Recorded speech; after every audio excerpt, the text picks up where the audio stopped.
Hello friends, कैसे हैं आप लोग। तो फ्रेंड्स, इंडियन ज्योग्राफी में मैंने आपको 6 चैप्टर कंप्लीट करा दिया था। आज हम लोग 7वां चैप्टर कंप्लीट करें। बीपीएससी टीआरई 4 का तैयारी आप लोग कर रहे हैं तो यह वीडियो आपके लिए, अगर यह वीडियो आप शुरू से अंत तक देख लेते हैं तो जो ये चैप्टर में अगर 1 से 2 प्रश्न बनेगा, इससे बाहर आपका एक भी क्वेश्चन नहीं जाएगा एग्ज़ाम में।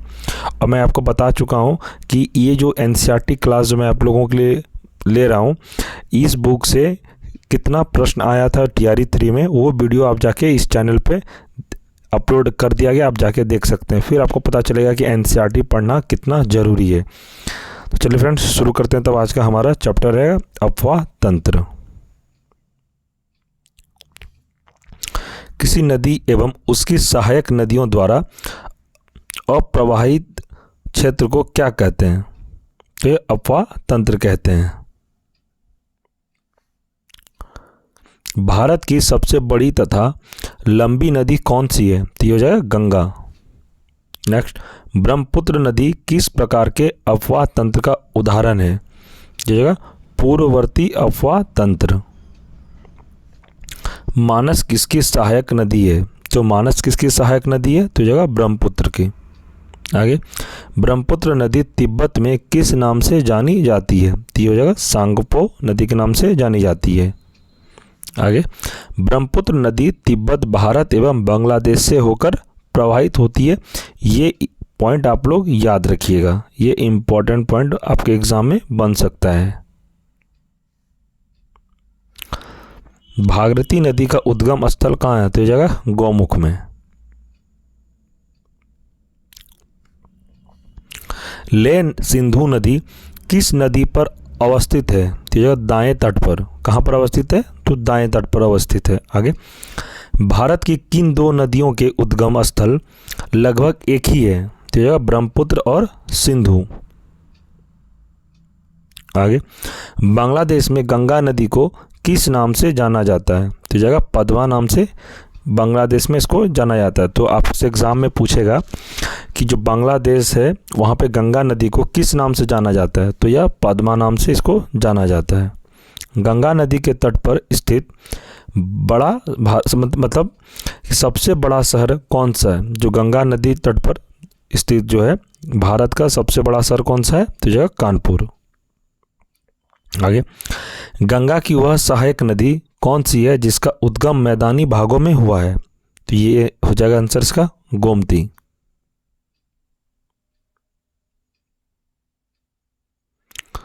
ये एक प्रश्न फ्रेंड है, ये भी इंपॉर्टेंट है, इसको देखते हैं। गोदावरी नदी को दक्षिण भारत की गंगा या वृद्ध गंगा के नाम से जाना जाता है। तो इसको याद रखिएगा, ये एग्जाम में इंपॉर्टेंट प्रश्न आपके लिए बन सकता है, तो इसको अच्छे से याद कर लीजिएगा।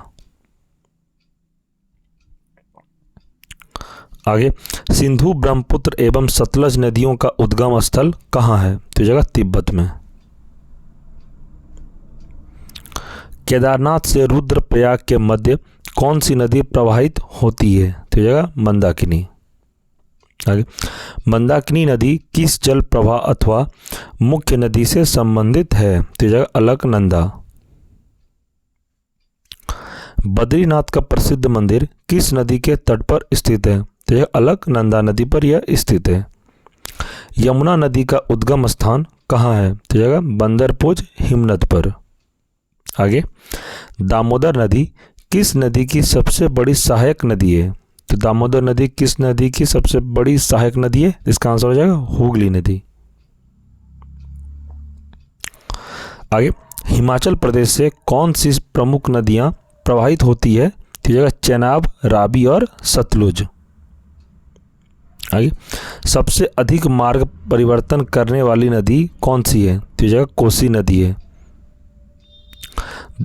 अगला पॉइंट देखते हैं। दामोदर नदी छोटा नागपुर पठार के पलामू जिले से निकलती है। तो आपसे एग्जाम में क्वेश्चन पूछा जाएगा कि दामोदर नदी कहाँ से निकलती है? तो ये जगह छोटा नागपुर पठार के पलामू जिला से निकलती है। आगे, पूर्व की ओर बहने वाली भारत की नदियों में से किस एक में निम्नवालन के कारण विभ्रंश घाटी का निर्माण हुआ है? तो ये जगह दामोदर नदी का आंसर।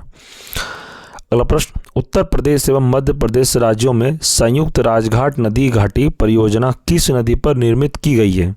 तो इसका सही आंसर है बेतवा नदी पर।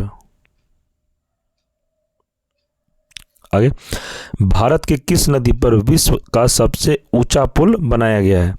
तो भारत का किस नदी पर विश्व का सबसे ऊंचा पुल बनाया गया है? तो ये जगह चेनाब पर। फ्रेंड्स, ये एनसीईआरटी जो क्लास में आप लोगों को करा रहा हूँ, इससे बाहर आपका एक भी प्रश्न नहीं जाएगा। आप बीपीएससी टीआरई का तैयारी कर रहे हैं तो आप मेरे पे विश्वास करके आप तैयारी करिए मेरे साथ। मैं आपको हर चैप्टर हर सब्जेक्ट का कंप्लीट करा दूंगा। इसमें कोई दिक्कत वाली बात नहीं। और आप रेलवे का तैयारी करें तो रेलवे का भी क्लास इस चैनल पे चल रहा है, तो आप वो भी जाके देख सकते हैं। अब देखते हैं अगला प्रश्न। इसमें नर्मदा एवं ताप्ती नदियाँ समुद्र में गिरते समय किस संरचना का निर्माण करती है? ये जगह ज्वारंध मुख। आगे, वरंस घाटी से प्रवाहित होने वाली दो मुख्य नदियां कौन सी है? तो ये जगह नर्मदा एवं ताप्ती। अगला पॉइंट एक बार देख लेते हैं, इंपॉर्टेंट पॉइंट इसमें है। पश्चिमी वाहिनी नदी नर्मदा उत्तर में विंध्य पर्वत तथा दक्षिण में सतपुड़ा पर्वत के मध्य भ्रंश घाटी से होकर प्रवाहित होती है।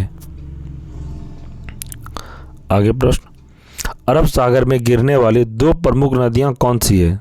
तो अरब सागर में गिरने वाली दो नदियां कौन है प्रमुख? तो इसका आंसर है नर्मदा नदी एवं ताप्ती नदी। आगे, सोन तथा नर्मदा का उद्गम स्थल कहाँ है? तो ये दोनों का उद्गम स्थल कहाँ है? तो ये अमरकंटक में। आगे, नर्मदा नदी किस दिशा की ओर प्रवाहित होती है? तो जगह नर्मदा नदी किस नदी दिशा में प्रवाहित होती है? तो इसका आंसर है तो पश्चिम में।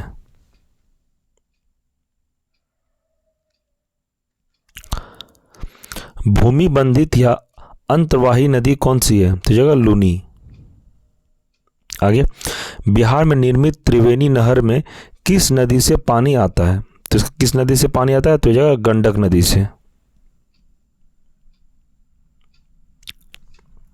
आगे, कपिला किस नदी की सहायक नदी है? तो कपिला किस नदी की सहायक नदी है? तो इसका आंसर है कावेरी। आगे, नदियों की लंबाई के अवरोही क्रम में गोदावरी महानदी, नर्मदा एवं ताप्ती का सही अनुक्रम कौन सा है? तो इसका आंसर है, देखिए आप, पहला है Godavari 1465 kilometre, Narmada 1312 kilometre, Mahanadi 851 kilometre एवं ताप्ती 724 किलोमीटर। ये इसका सही अनुक्रम है। दक्षिण भारत की नदियों में से किसका जलग्रहण क्षेत्र सर्वाधिक है? इसका आंसर है गोदावरी। आगे, प्रायद्वीपीय भारत की नदियों में से कौन सी नदी सबसे लंबी है? तो जाएगा गोदावरी नदी। हगारी किस नदी की सहायक नदी है? तो जाएगा तुंगभद्रा की। अगला, श्रीरंगपट्टनम, शिवसमुद्रम और श्रीरंगम नामक द्वीपों का निर्माण कौन सी नदी करती है? तो इसका आंसर है कावेरी नदी। आगे, कावेरी नदी का उद्गम स्थल कहाँ स्थित है? तो हो जाएगा ब्रह्मगिरी पहाड़ियों में।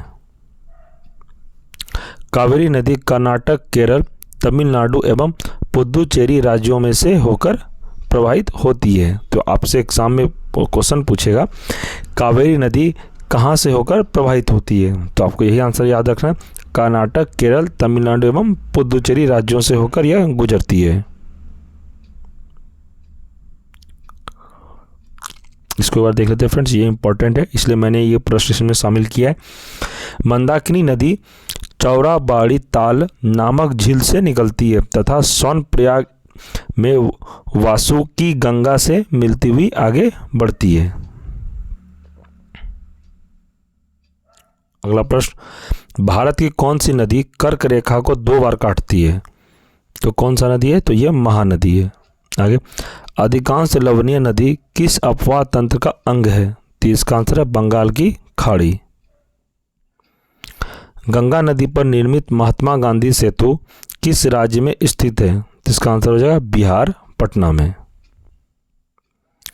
माही नदी मध्य प्रदेश से निकलकर खंभात की खाड़ी में गिरती है, ये याद रखिएगा। माही नदी कहाँ से निकलती है? मध्य प्रदेश से निकलकर खंभात की खाड़ी में गिरती है।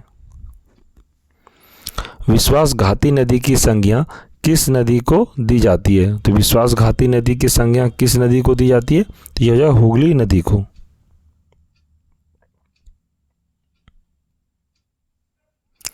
अगला, संकोश नदी किन दो राज्यों के मध्य सीमा बनाती है? तो इसका आंसर असम एवं अरुणाचल प्रदेश में। आगे, सतलज, व्यास, रावी, चिनाब और झेलम को किस नाम से जाना जाता है? तो इसको पंचनद के नाम से जाना जाता है।